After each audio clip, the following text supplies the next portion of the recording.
Welcome to this week's episode of Digital Diary. Today, we're going to be talking about the Echo feature and all of the great and amazing things that we do with the results that we get from that Echo feature. We have a lot of examples to get to show you exactly how we use them and what it actually looks like on the quotes. So let's go ahead and start in. I think we have some photos. Let me go ahead and share some of those with you.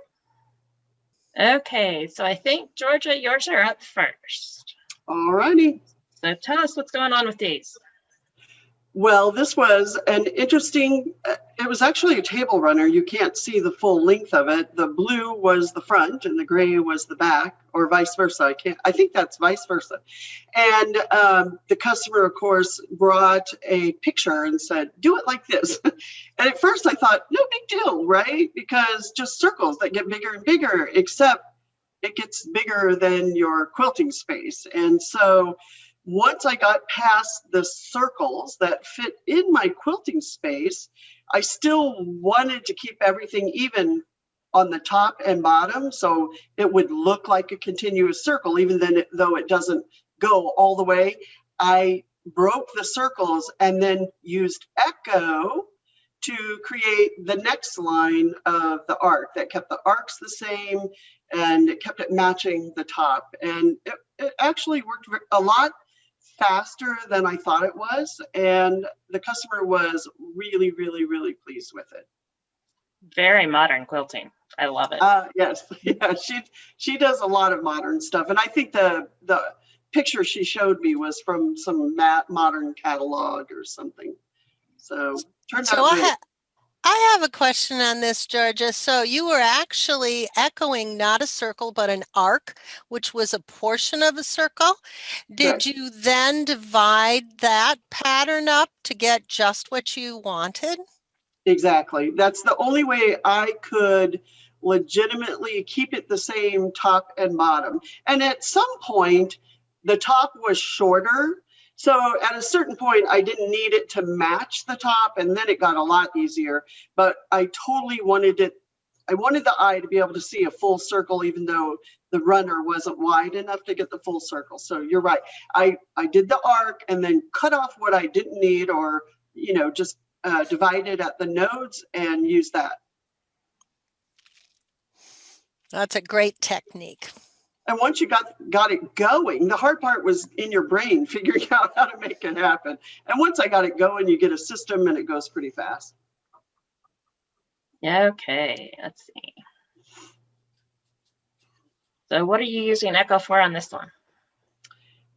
You can see the little applique, the little snowman, and basically I used it two ways as my fill or trim, and this has been a while, so I can't honestly, I think it was probably trim. And then I changed the trim line into a stitching line, and that allows me to stitch all the way around the outside. So one technique I've learned, I used to always put the stitching, around the applique, right on the edge of the applique. And it was tedious because you have to babysit it as it travels around. And I realized sometimes a very small echo off the edge is, one, easier to deal with, and two, it allows the applique or embroidery to lift off of the quilt itself. So most of the time I will do a small echo just to the outside of the actual thing I'm trying to go around.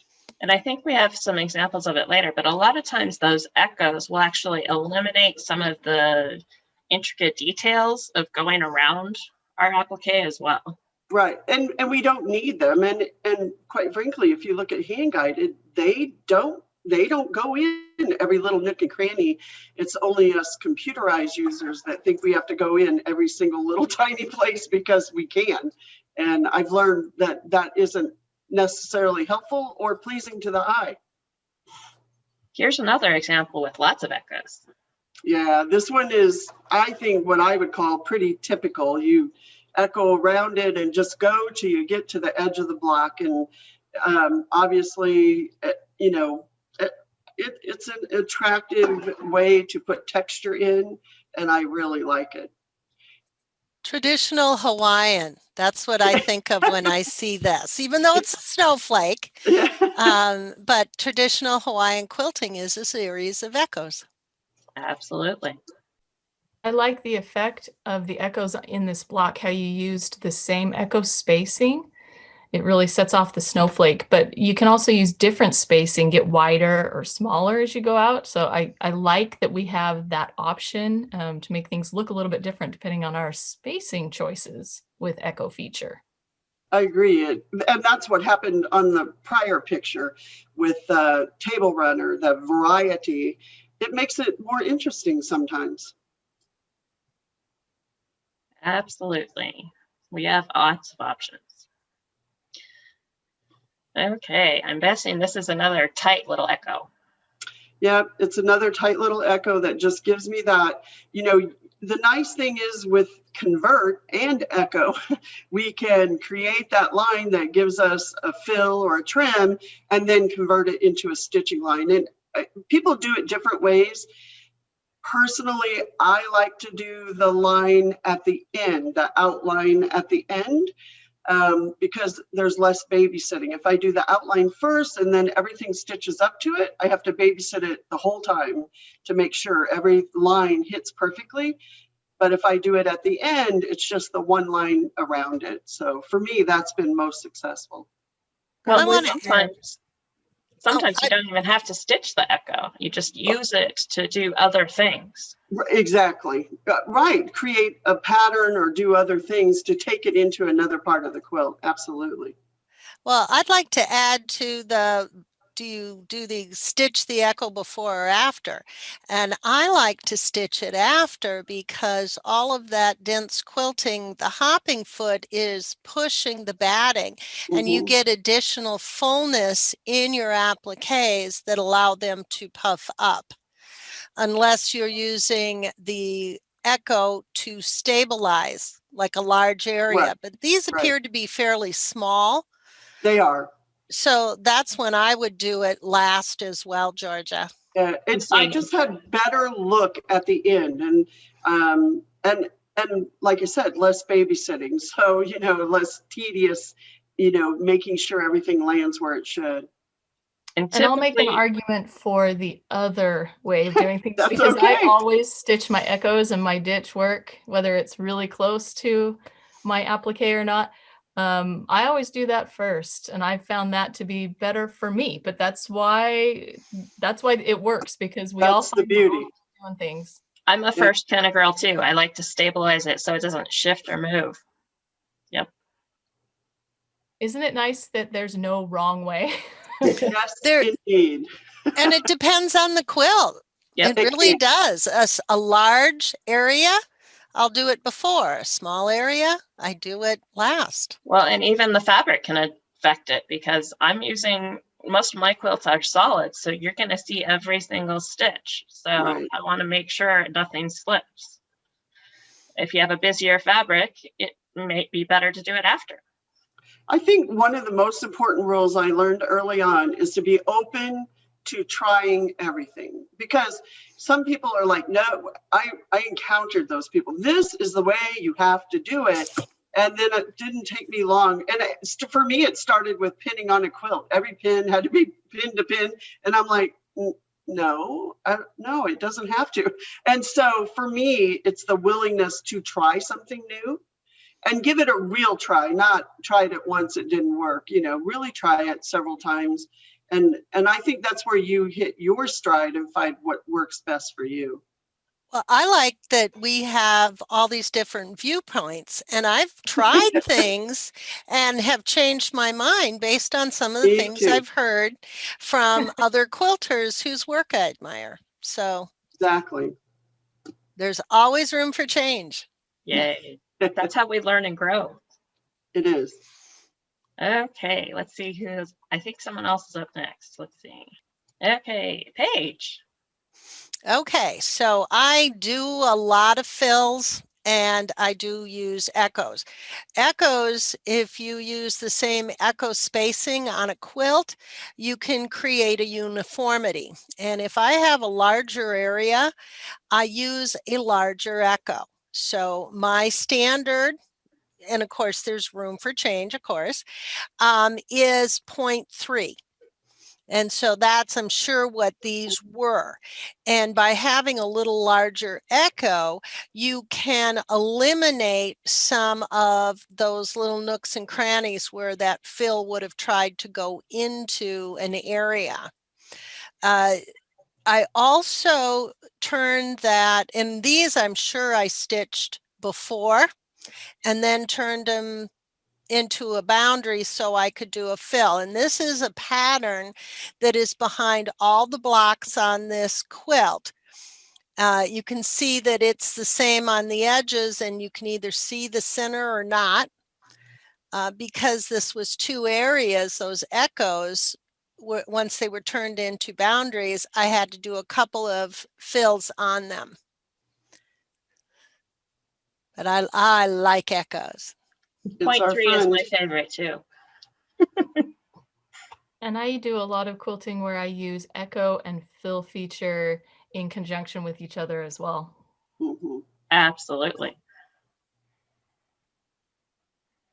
Okay, inside echoes. Yeah, inside echoes provide something in an area, like this is the same quilt, that little basket down there. I needed something inside those spaces or it would have looked funny. So I was able to do an inside echo, which makes it consistent with the rest of the quilt.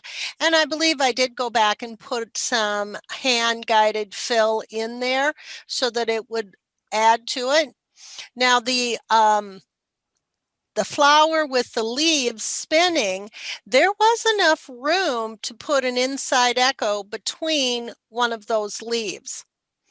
And I did click out a line just going along the stem.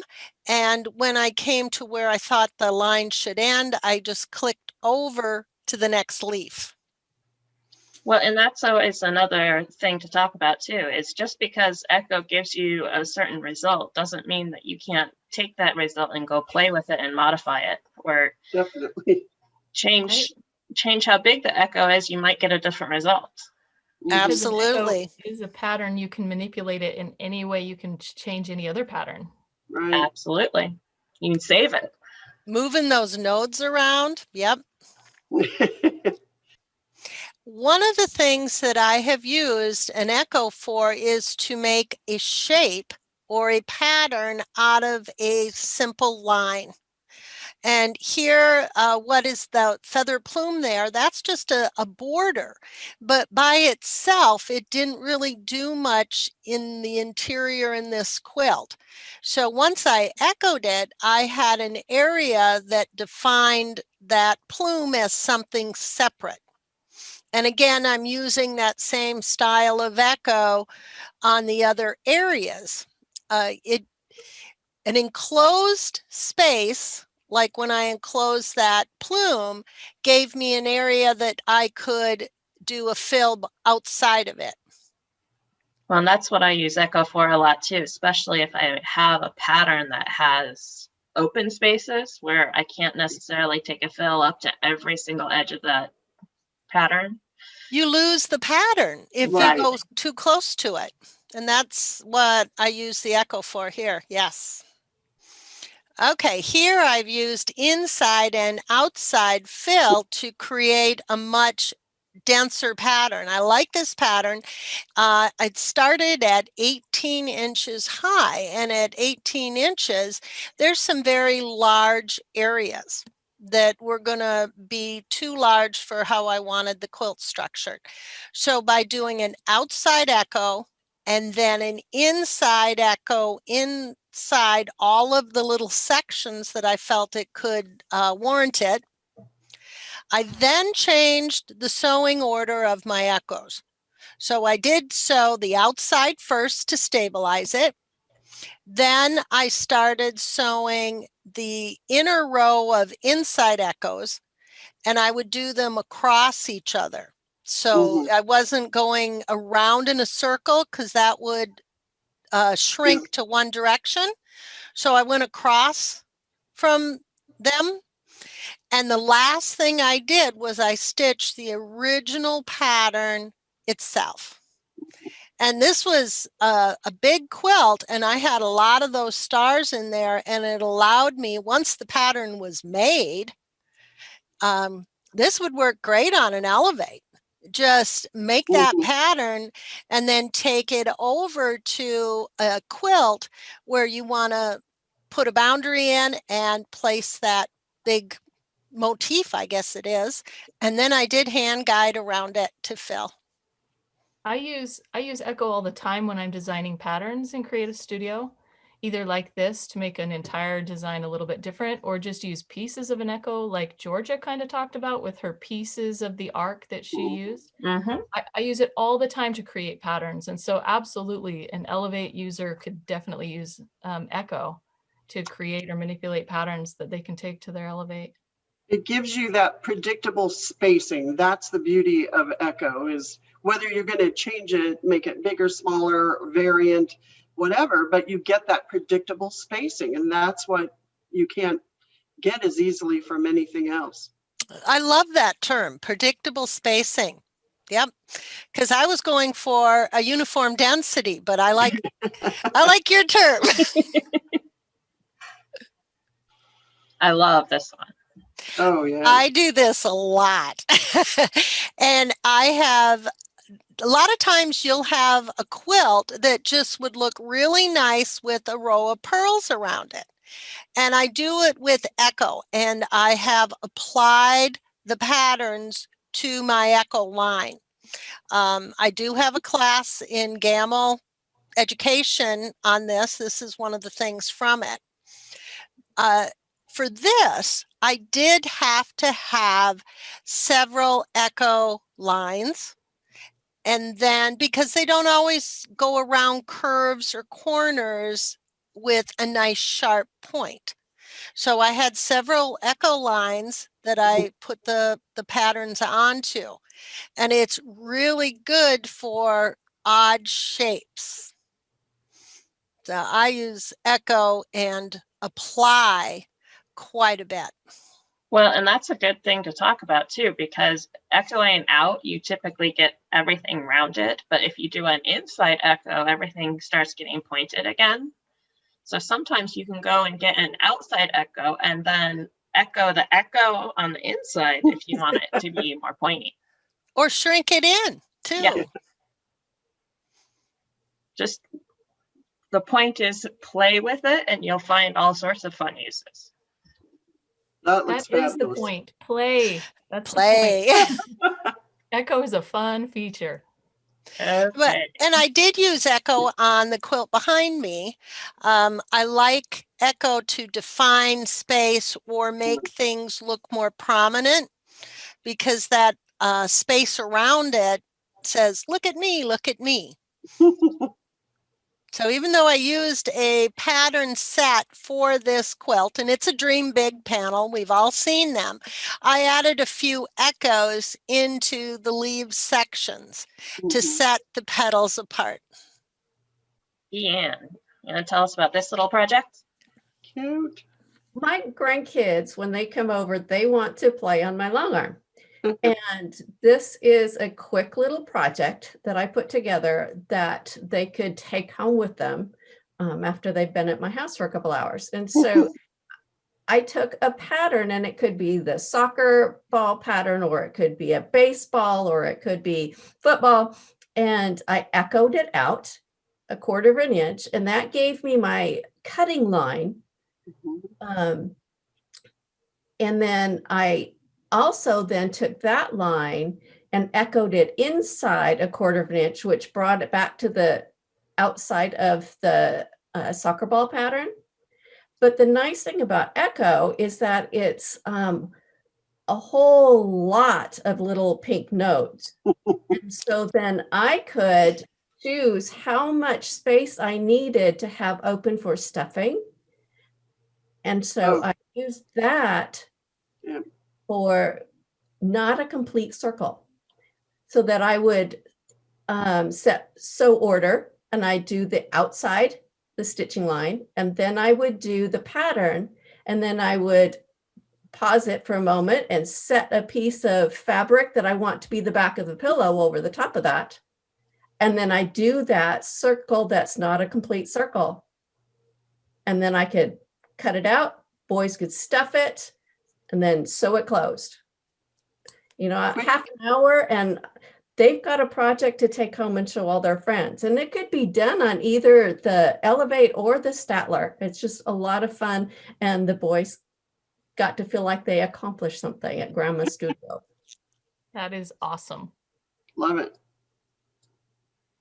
Well, and I think it speaks to a lot of those, you know, embroidery patterns. So a lot of embroidery kind of patterns work that same similar thing where you stitch an outline and then place a piece of fabric. So I like it.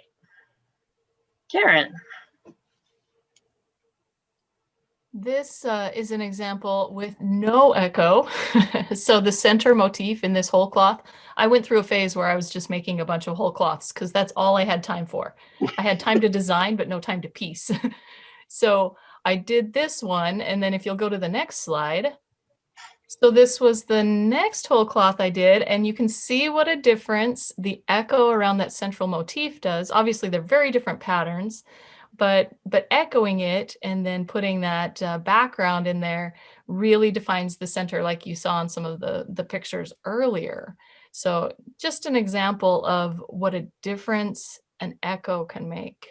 Well, especially with a snowflake. Snowflakes are so intricate that the echo helps eliminate some of that detail when we go do the fill work. Exactly. All right, another whole cloth, but this one my daughter did when she was 12. This is something that she envisioned, and I helped her design the patterns, but she quilted the whole thing herself. And so to do the background behind that woof, one of the easiest things for her to do was to just continually do inside echoes in those spaces. And so you can see how she used those. What was George's term? The predictable spacing. The predictable spacing. So the very even spacing, really tight echoes to go around the woof to really highlight that element. So nice. I was really proud of her for the work she did on this quilt. It's beautiful texture. I mean, who doesn't love that? And this picture I threw in just so that we could talk about starts and stops with echoes. So this is a detail shot from that wolf picture and the wolf quilt that Julie did.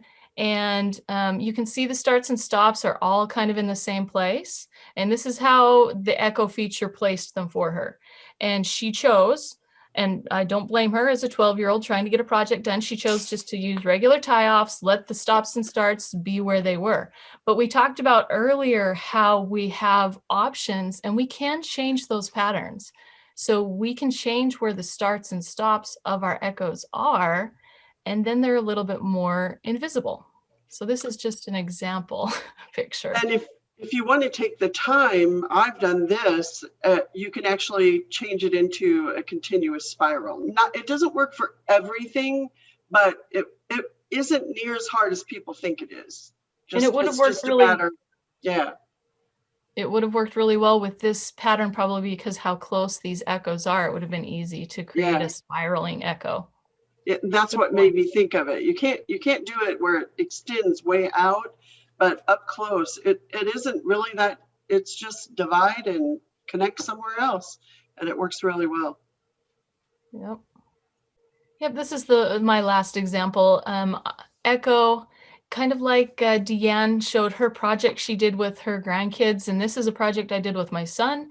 And we used Echo to place the applique. So I use echo feature in my projects all the time, whether I'm creating dimensional applique pieces or whether we're doing the raw edge applique technique like this one, so that we can have several stitching lines to make it a little bit more stable, that raw edge applique. So you can use echo in some untraditional ways, like Deanne already showed us. Okay, and now we're finally on to some of mine. So a lot of quilts that I get are modern quilts with weird shapes. And so I use echo a lot just to go around some of those improv piece shapes that are not going to be your standard, you know, half square triangle kind of block. And so this is an example. I think this is, instead of that 0.3, I think this is a full 1/2 inch echo on the inside here, to actually go around this big arch shape. And then I actually used apply to do the fill work, but I used echo to get me the outside of that boundary that I then went back and filled the inside of the shape. And I do that a lot when I create custom patterns. I'll use echo as my boundary and then go back and use apply and fill to create the pattern to go inside. I really like the amount of echo that you put here. It creates a nice big channel, and it really becomes an intricate, important part of that design, that there's so much space that it can rise up. Well, and I was very careful to make sure I knew right where the bottom of that echo was going to hit in terms of where that fabric turns color, so that I wasn't stitching over into that white space. So. Very cool effect. So this one, I could have done my echo in a couple of different ways. I could have done an outside echo of this inner section, and then an inside echo of the outer space. But then I would have to manually try and figure out where those echoes meet. So what I did is I went around the inside gap and went around the outside gap. And then I actually connected those two patterns down here where I knew I didn't want to have any echo, where it was going to be too small. And then did an inside echo of that entire pattern. So that way the computer decides where it stops doing the echo in those spaces. And you can see I didn't just take what it gave me. I went and modified it so that I had little segments sticking out. So you can definitely take what Echo gives you and play with it and make it your own. But I loved using Echo in this one because I didn't have to decide where to stop the stitching on those areas. Computer did it for me. Now, is that determined by the size of your echo? Because if you had a small echo, it would have gone down a lot. It would have gotten down. And on some of these blocks, I think I started playing with the spacing and increased it by tiny little fractions of an inch to get the right echo for that block. It sometimes is very much trial and error when you know exactly what you want. You just have to keep playing with it till you get to it. Yep. And sometimes you get something you didn't expect and it's even better.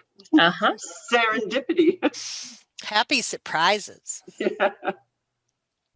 This one is a little bit, I took the screenshot so you guys can see the number of echoes. So you're crazy.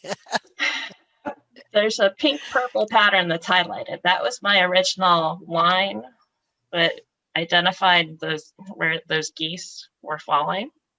And I echoed that line so that I could fill this space above the geese to create kind of this warped crosshatch that absolutely hugs the curve of those geese. So I took a whole bunch of echoes off of that line. And then since I'm going to be doing fill with them, I had to do a couple of things. I had to make sure the stops and starts were where I needed them outside of the boundary where I was doing my fill. And then I also, because I was going to be using fill with multiple echoes, I went and changed the direction of every other echo so that my fill would stitch up to one side, do a short little travel, and stitch back. And so I find, especially when I'm using echoes with fill, changing the direction of every other one typically gives me a better result. But I like showing you know, this huge big thing with all these echoes, but I used it just for this one little space above those geese. So, and that's something you can absolutely, you know, create this pattern and save it as a pattern if you need to. And then go and do your chopping and filling later.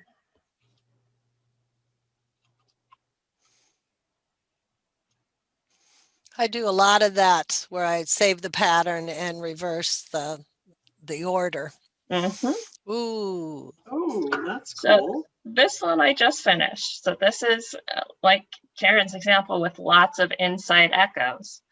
I had a customer that wanted the world map on her quilt, and this is like an 80 by 80 quilt. It's massive because all of these echoes are about a half an inch. So the patterns were big, the echoing patterns were big. And so especially like in this big Asia section, a lot of those echoes, I had CreativeStudio give me the echoing pattern, but it was bigger than my throat space. Right. So I had to make the decision and divide those echoes up into stitchable segments. That's incredible. But And it I gave me assume you something- hand tied and buried every single one of those threads, huh? I did. It was a lot of tying and burying, but I think the effect is really kind of cool. That is cool. Awesome. You know what it is just by looking at it. Absolutely. Okay. So we've seen a lot of different examples of what you can do with Echo and the Echo feature. And we've talked a little bit about how you can modify some of those patterns to make them work for you a little bit better, reversing every other one, changing the stops and starts, going and taking those nodes and tweaking the nodes so that it gets it right where you want it to be. What about you guys? Any last tips and tricks for Echo? Well, one of the things that I found on a quilt I did recently is I was getting a distorted inside echo where some of the lines were crossing, and there are nodes. You just go in and uncross them. Absolutely. Move those nodes. And sometimes just the smallest change in the size of the echo, like even 0.005 can make the difference. So usually before I mess with nodes, I tend to try to play with the size a little bit first, you know, just make it a little smaller so that it doesn't cross over itself. But either way. I'm going to try that one. Well, you can go down to 0.005. I didn't know you could go that low. You can, like, so in other words, if you had a 0.003 echo, then you can make it 0.03 or 02. Yeah, you can you can change it a little. So you can go down below a 10th. I'm trying to think how far you can go. Oh, okay. Because I've played with it, because I know I've done 0.06, 0.03, you know, some of those where you just want it off the edge. Yeah. Okay. I think somebody said it best earlier. I can't even remember who, but just play with it. Echo is fun to play with. And if you don't get the result that you thought you were going to get, it might be a good thing, or just try something else. Change a setting. Yep. Change a setting, click somewhere different. One of the tips that I've been using Echo a lot on the latest quilt I've been doing, and in order to make sure I'm echoing the right pattern, because a lot of times I have lots of patterns on my screen, I'll go and use that sew order to set the pattern I want to echo as my sew order 0 before I even start my echoing. Yeah. Because then it's easier to click on the right area and have the echo that you expect. Right. Another tip that I know we mentioned it here, but I think it's worth mentioning again, is to do an outside echo and then do an inside echo at maybe a different dimension, and you're going to get a different result.